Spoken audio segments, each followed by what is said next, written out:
नमस्कार, आप सभी का बहुत बहुत स्वागत है। आप देख रहे हैं विपक्ष ऑलवेज वेदम। मैं हूं परवीन। कल का दिन विपक्ष के लिए काफी चुनौतियों से भरा रहने वाला है। संसद के मानसून सत्र में अब तक 5 दिन हंगामे की भेंट चढ़ गए, लेकिन सोमवार को संसद के दोनों सदनों में ऑपरेशन सिंदूर पर चर्चा होगी, जिसमें पहले ही सत्ता पक्ष काफी मजबूत है क्योंकि तथ्य और आंकड़े एनडीए के पक्ष में हैं, जबकि विपक्ष पहले ही ऑपरेशन सिंदूर पर अपने फेक नैरेटिव और प्रोपेगेंडा को लेकर एक्सपोज हो चुका है, जिससे साफ है कि सदन में फिर से राहुल गांधी बुरी तरह से फंसने वाले हैं। देश भर की नजरें राहुल गांधी पर होंगी कि वो क्या सवाल पूछते हैं। वहीं दूसरी तरफ सुप्रीम कोर्ट में एसआईआर पर सुनवाई होगी, क्योंकि चुनाव आयोग एसआईआर पर पहले ही अपना हलफनामा दाखिल कर चुका है। दूसरी तरफ बिहार एसआईआर पर एडीआर ने अपने जवाब में कहा है कि ईसी का यह दावा कि उसे मतदाताओं की नागरिकता जांचने का संवैधानिक अधिकार है, सुप्रीम कोर्ट के पहले के फैसलों का उल्लंघन है। एडीआर ने बीएलओ पर गाइडलाइंस के उल्लंघन, फर्जी फॉर्म भरने और भारी पैमाने पर नाम काटने की बात भी कही है। इन्हीं मुद्दों पर चर्चा के लिए स्टूडियो मौजूद हैं कैपिटल टीवी के editor in chief doctor Manish Kumar और एग्जीक्यूटिव एडिटर राजीव कुमार। आप दोनों का बहुत बहुत स्वागत है। धन्यवाद। कल का दिन विपक्ष के लिए क्यों इतना चुनौती भरा बताया जा रहा है? देखिए, सोमवार को दो मुख्य मुद्दे जिसके ऊपर पिछले एक सप्ताह से विपक्ष ने पार्लियामेंट को चलने नहीं दिया, उस पर चर्चा होनी है। एक चर्चा सुप्रीम कोर्ट में, एक चर्चा संसद के अंदर। संसद के अंदर ऑपरेशन सिंदूर के ऊपर चर्चा होगी। हालांकि पर्सनली मैं तो कभी इस चीज के फेवर में नहीं रहता कि जो कोई भी आर्मी ऑपरेशंस हो, युद्ध हो, उसके ऊपर संसद के अंदर बहस हो।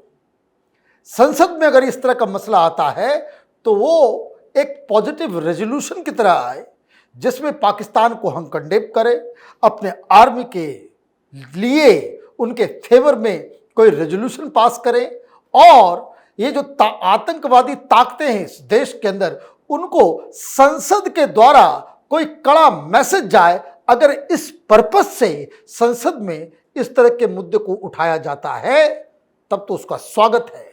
लेकिन अगर आप इस मानसिक दशा के साथ सवाल करने के लिए आएंगे कि कितने राफाल गिर गए, हमने कहां हिट किया, कैसे हिट किया, 5 गिरे, 3 गिरे, 4 गिरे, तब तो ये सवाल पूछने वाले लोग ये देशद्रोही के कैटेगरी में आके खड़े हो जाएंगे।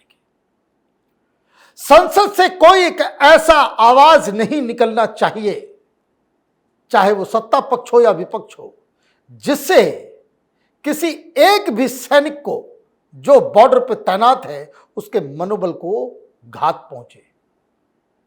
इससे बचना चाहिए। और इसलिए ये इंपॉर्टेंट है कि देखना है कि विपक्ष कितना नीचे गिरता है। देखना यह है कि विपक्ष किस तरीके से पाकिस्तान के प्रोपेगेंडा को हिंदुस्तान के पार्लियामेंट में जगह देता है, किस तरीके से चाइनीज प्रोपेगेंडा को विपक्ष संविधान का बहाना बना करके आप संसद में चाइनीज सवालों को उठाते हो। ये सारे सवाल इसलिए इंपॉर्टेंट है क्योंकि ऑपरेशन अभी जारी है, और इस ऑपरेशन जारी होने के बावजूद आपने ये दुस्साहस की है कि आपको संसद के अंदर सवाल उठाना ही है। तो ये जिम्मेदारी सरकार की बन जाती है कि सरकार ऐसा मुंहतोड़ जवाब दे कि ये लोग फिर जिंदगी भर आर्मी के पराक्रम के ऊपर, एयरफोर्स के पराक्रम के ऊपर और इस तरह के ऑपरेशंस के ऊपर कभी जीवन में भी कोई सवाल न पूछे। बिल्कुल। सत्ता पक्ष की जो तैयारी है संसद में चर्चा के दौरान चर्चा के लिए, तो क्या विपक्ष उसके आगे ठहर पाएगा? देखिए, विपक्ष की मांग क्या है और विपक्ष कौन है। अगर अभी तक देखा जाए, जो बार बार कहते हैं ये इंडी अलायंस वाले कि हमारे साथ 28 पार्टियां हैं, राहुल गांधी कहते हैं पूरा इंडी अलायंस एकजुट है, लेकिन ऑपरेशन सिंदूर के समय में क्या राहुल गांधी के साथ शरद पवार दिखाई पड़े? क्या राहुल गांधी के साथ उद्धव ठाकरे भी दिखाई पड़े? महाराष्ट्र में देख लीजिए। क्या राहुल गांधी के साथ सारी वामपंथी पार्टियां दिखाई पड़ी? कितने वामपंथी लीडर्स हैं? जो वामपंथी पार्टियों की बात कर रहे हैं उसके कितने बड़े लीडर हैं? या फिर पिनरई विजयन एक मुख्यमंत्री हैं वामपंथी पार्टियों के, केरल के मुख्यमंत्री हैं, उन्होंने कितने सवाल किए सरकार से राफेल के बारे में, या ऑपरेशन सिंदूर में क्या क्या हुआ, भारत ने क्या नुकसान झेला, इसके बारे में, या फिर ममता बनर्जी की पार्टी के तरफ से थोड़े बहुत कंफ्यूजन के बाद थोड़े बहुत सवाल किए गए, लेकिन उसमें भी राहुल गांधी जिस तरीके से सवाल कर रहे थे उसका समर्थन ममता बनर्जी की पार्टी की तरफ से भी नहीं हुआ। कांग्रेस के अंदर ही राहुल गांधी के सवालों का समर्थन क्या शशि थरूर कर रहे हैं, क्या मनीष तिवारी कर रहे हैं, क्या आनंद शर्मा कर रहे हैं, या फिर जो मल्टी पार्टी डेलीगेशन में लोग गए, जितने सांसद गए, वो लोग कर रहे हैं जो ये कांग्रेस वाले करते हैं कि नहीं नहीं पूरे दुनिया में घूम घूम कर देखो, कहीं भी भारत को समर्थन नहीं मिला। यही बात तो 2 दिन पहले हो रही थी जी, ये कांग्रेस वाले सवाल कर रहे थे। तो अभी ये विपक्ष में बैठी पार्टियों का मतलब है कांग्रेस, और विपक्ष के नेता का मतलब जो भारत से सवाल करने वाला, ये सरकार से सवाल की बात नहीं है, ये देश से सवाल करने वाले नेता जो है वो है राहुल गांधी। और इन्होंने ही जो प्रोपेगेंडा क्रिएट किया है, उसके बाद अगर ये सुधर गए, संसद के अंदर इस तरह की बातें नहीं की, सर्वदलीय सरकार की तरह संसद ये 16 घंटे के चर्चा के अंदर लोकसभा में और फिर राज्यसभा में भी 16 घंटे की चर्चा हुई, ये दिखाई पड़ा कि ये सरकार और विपक्ष की बात नहीं है, बल्कि सारे लोग एकजुट होकर मैसेज पाकिस्तान को दे रहे हैं, तब तो इस चर्चे का कोई मतलब होगा। लेकिन अगर एक भी सवाल ऐसा हुआ जिससे कि राहुल गांधी का ये बाहर का प्रोपेगेंडा दिखाई पड़ा, तो उसके बाद तो समस्या कांग्रेस की भी होगी और उनके लोगों को भी होगी, क्योंकि ये जो मीडिया में सवाल और जवाब करते हैं वो कुछ दिन के बाद भुला दिया जाता है, लेकिन संसद के अंदर जो बातें होती है वो तो रिकॉर्ड में जाएगा। ये जवाहरलाल नेहरू के समय में, चाइना के युद्ध के समय में, उस समय भी सवाल किए जा रहे थे, और जब लद्दाख में चीन की सेना घुस रही थी तो उस समय संसद के अंदर सवाल किया गया कि भाई ये क्या हो रहा है, हमारे जमीन पर चीनी सैनिकों का अधिकार हो रहा है। तो जवाहरलाल नेहरू ने एक बात कही थी कि वो बंजर जमीन है, वहां कुछ होता नहीं है, उस जगह को चीन को भी दे दे तो क्या बात होगी। तो इसी बात को लेकर उन्हें कहा गया था कि अगर सर पे बाल नहीं है तो क्या सर कटवाकर बाहर फेंक दे। यह बात अभी तक रिकॉर्ड में चलता है कि जवाहरलाल नेहरू की मेंटलिटी क्या थी जमीन को लेकर, और ये भारत एक खोज की बात कर कर के राहुल गांधी वगैरह ये सब प्रोपेगेंडा पैदा करता है इतिहासकारों ने कि नहीं नहीं, जवाहरलाल नेहरू के भारत का मतलब भारत की जमीन, जंगल, पहाड़, पर्वत, ये सारे के साथ साथ लोग थे। ये मेंटेलिटी इनकी रही है। तो ये जो सर्वदलीय सरकार की भावना होती है किसी युद्ध के समय में, वो भावना नहीं रही, तो फिर संसद के अंदर विपक्ष की बात नहीं करते। कांग्रेस की जो फजीहत होने वाली है, कांग्रेस के नेताओं के ये जिन नाम आएंगे सामने सवाल पूछने वालों में, ये तो पता है कि शशि थरूर उसमें शामिल नहीं होंगे, लेकिन हो सकता है कि वो निष्पक्ष तौर पर किसी दूसरे जगह से बोलने का नाम उनका आ गया सामने, विदेश मंत्री के बाद उनको बोलने दिया गया, भारतीय जनता पार्टी के नाम में लिस्ट में आ गया, तो फिर तो कांग्रेस की और बड़ी फजीहत होने वाली है। क्या एसआईआर के मुद्दे पर भी सुप्रीम कोर्ट में विपक्ष की फजीहत होना तय है? देखिए, फजीहत तो होना ही है। अब ये जो मेन पिटिशनर है, जो पहली पिटिशनर है महुआ मोइत्रा, उसने क्या बयान दिया कि 56 लाख फर्जी वोटर के लिए जिम्मेदार अमित शाह इस्तीफा दें। जी, तो आपने मान लिया ना, फर्जी वोटर है, तो फर्जी वोटर है तो हटाएगा कौन? ममता बनर्जी हटाएंगी, राहुल गांधी हटाएंगे, ये एडीआर वाले, ये दलाल हटाएंगे, ये कौन हटाएगा? ये तो हटाएगा इलेक्शन कमीशन ही। सुप्रीम कोर्ट ने कह दिया कि भाई साहब, ये जो अधिकार है वो इलेक्शन कमीशन का है, ये संविधान ये अधिकार दे रहा है, इसके लिए एडीआर, ममता बनर्जी, राहुल गांधी, तेजस्वी यादव की परमिशन की आवश्यकता नहीं है। इलेक्टोरल रोल राफ साफ हो, पवित्र हो, सैक्रेड हो, ये पहला दायित्व संविधान इलेक्शन कमीशन को देता है, और दूसरा दायित्व है कि आप फ्री एंड फेयर इलेक्शन करवाएं। तो इलेक्टोरल रोल बनाने के लिए वो कभी भी कहीं भी वो ये काम कर सकता है। क्यों परेशानी हो रही है? वो परेशानी इसलिए हो रही है कि बहुत सारे लोगों का ध्यान नहीं गया इसके ऊपर। पिछली बार बिहार में एसआईआर कब हुआ? 2003 में। जी, ठीक। 2003 से पहले किसकी सरकार थी? 2003 में किसकी सरकार थी?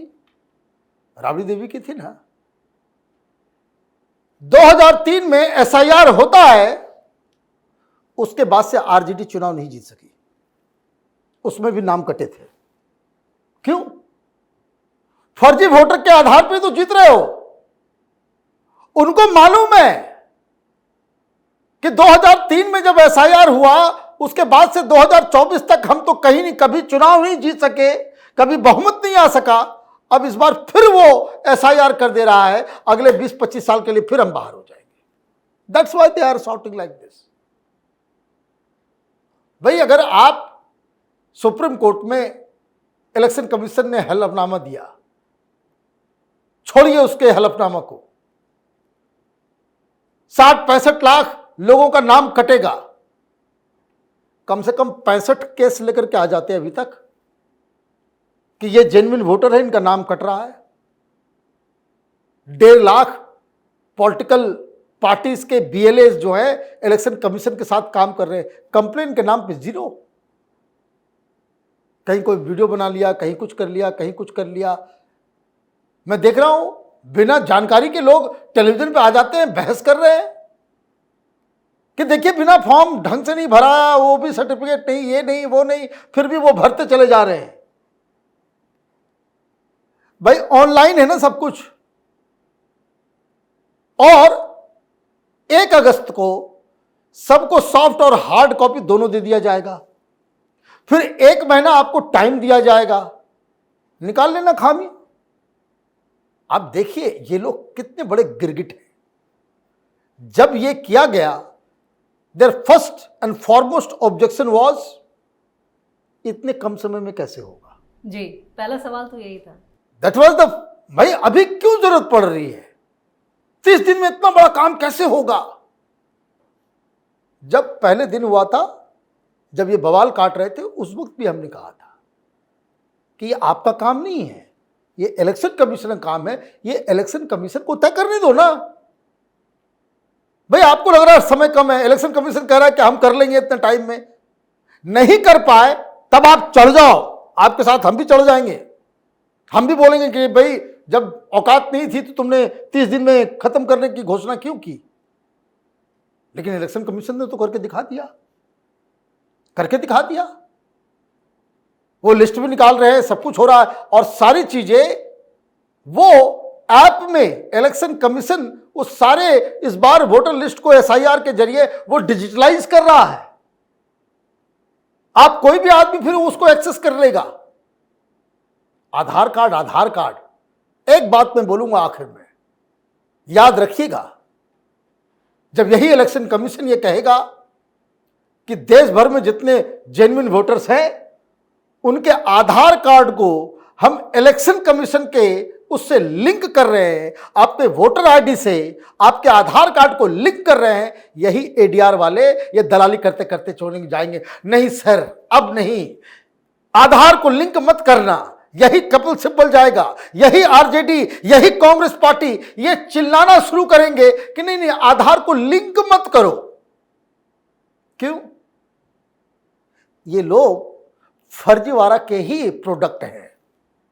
बिना फर्जीवाड़ा किए हुए न कांग्रेस पार्टी न इस तरह की पार्टियां वो चुनाव जीत सकती हैं। सबसे बड़ी दिक्कत यही है। बिल्कुल। और इससे पहले सुप्रीम कोर्ट में जब सुनवाई हुई थी एसआईआर को लेकर, तब भी अंतरिम रोक लगाने से इनकार कर दिया था। लेकिन इस बार जो एडीआर ने हलफनामा दाखिल किया है, इसी को लेकर जो सवाल उठाए हैं, उन सवालों में कितना दम? देखिए, एडीआर को हलफनामा दायर नहीं करना चाहिए था। ये काउंटर एफिडेविट दायर करने के लिए एडीआर खुद चला गया। इसमें तो पिटिशनर 10-10 पार्टियां हैं, तो एडीआर की ही जिम्मेदारी होती है, ये तो कहा नहीं जा सकता।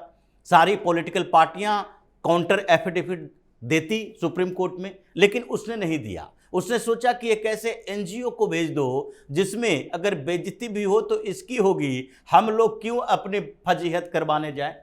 इसने जो सवाल उठाए हैं कि आधार कार्ड को इंक्लूड नहीं किया गया, आपके सजेशन के बावजूद भी ये टाइमिंग पर सवाल उठाए थे, ये इतने जल्दी कैसे प्रक्रिया पूरी कर ली गई, ये सवाल उठाए गए कि नहीं नहीं अभी जरूरत किस बात की पड़ी थी। ये सारे सवाल जो चुनाव आयोग पर उठाए गए हैं, वो सवालों का जवाब पहले ही चुनाव आयोग दे चुका है। जी, क्योंकि आपने कहा था टाइम 30 दिन का समय, 30 दिन के समय के लिए पूरा रिकॉर्ड है चुनाव आयोग के पास कि हमारे पास 1,12,000 से ज़्यादा बूथ, 1.5 लाख BLO हमने नियुक्त किए हैं, एक बूथ पर लगभग तकरीबन 1200 वोट हमने रखे हैं और 1200 वोट में एक अगर BLO दिन भर काम करता है और 3 से 5 घर, यानी कि अगर 1200 वोट हैं तो इसका मतलब है कि एक घर में 2 से 4 के बीच 5 भी होता है। तो अगर 300 के आसपास भी घर होंगे तो 30 दिन में अगर एक दिन काम करेगा, 5, 7, 10 घरों में भी जाएगा, तभी भी वो प्रक्रिया पूरी कर सकता है। लेकिन एक दिन 8 घंटे में अगर एक BLO जो गांव को जानता है वो 20-25 घरों में घूम लेता है। इसलिए जितना टाइम दिया गया था उससे भी कम समय में सारी प्रक्रिया पूरी हो गई। तो ये टाइमिंग पर सवाल नहीं है, बल्कि किसी तरीके से फैक्ट नैरेटिव इन लोगों को गढ़ना है कि देखो दलितों का वोट काटा जा रहा है, OBC का वोट काटा जा रहा है। राहुल गांधी भी यही बोलते हैं जी। SC, ST, OBC और अल्पसंख्यक, ये 4 वर्ग ऐसे हैं जिसके वोट काटे जा रहे हैं। सवर्णों का वोट नहीं कट रहा, जनरल कास्ट के लोगों का एक भी वोट नहीं कट रहा, और चुनाव आयोग के रिकॉर्ड में देखे तो उसके भी वोट कट रहे हैं। जो फर्जीवाड़ा किया है उसका वोट कट रहा है। तो सुप्रीम कोर्ट से भी वही फैसला आना है जो इससे पहले 21 जुलाई के सुनवाई में आया था। मतलब अंतरिम रोक नहीं लगेगी और न ही इस प्रक्रिया पर सवाल उठेगा। यह संवैधानिक प्रक्रिया है, संविधान के दायरे में है। इसलिए संसद और सुप्रीम कोर्ट, ये दोनों जगह पर विपक्ष पूरी तरह से एक्सपोज होने वाला है। चलिए, इस तमाम जानकारी के लिए और सटीक विश्लेषण के लिए आप दोनों का बहुत बहुत धन्यवाद। धन्यवाद। संसद में कल होने वाली चर्चा पर देश भर की नजरें रहने वाली हैं। विपक्ष के रवैये और उसके सवालों से ही उसे आंका जाएगा। वहीं राहुल गांधी की विश्वसनीयता भी दांव पर है और इधर SIR पर सुप्रीम कोर्ट में होने वाली सुनवाई भी काफी अहम है। अब देखना होगा कि सत्ता पक्ष की तैयारी के आगे विपक्ष ठहर पाता है या फिर हर बार की तरह उसे फिर से मुंह की खानी पड़ती है। इस खास शो में इतना ही। वीडियो कैसा लगा कमेंट करके अपनी राय जरूर दें। वीडियो को लाइक करें, शेयर करें और कैपिटल TV को सब्सक्राइब जरूर करें। धन्यवाद।